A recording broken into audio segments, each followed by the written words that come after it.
yako kama si Bwana. Israeli na aseme sasa, tunalibariki na kulitukuza jina lako na kulinua sana kwa ajili ya matendo yako makuu.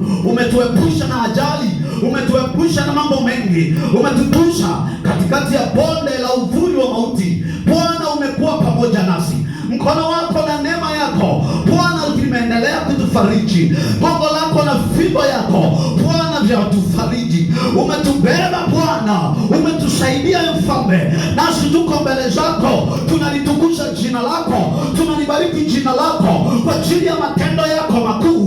Bwana wa neema, umefanya mengi ya ajabu, nasi Bwana tuko kwako Bwana, tukijua ya kuwa hakika peke yako unastahili kuinuliwa, unastahili kutukuzwa, unastahili kuabudiwa, unastahili kusujudiwa.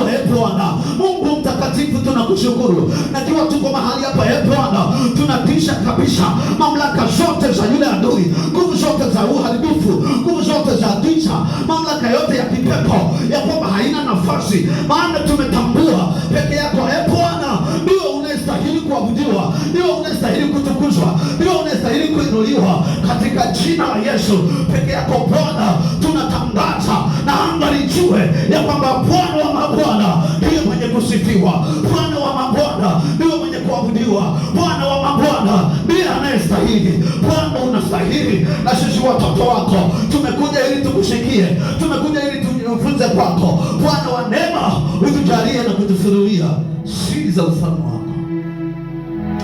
Shemelini kwako ni wewe peke yako Mungu mwenye kutuhudumia na kutusaidia. Ni wewe peke yako Bwana mwenye kutuwezesha, katika jina la Yesu, amen. Bwana Yesu wasifiwe. Karibuni katika baada ya neno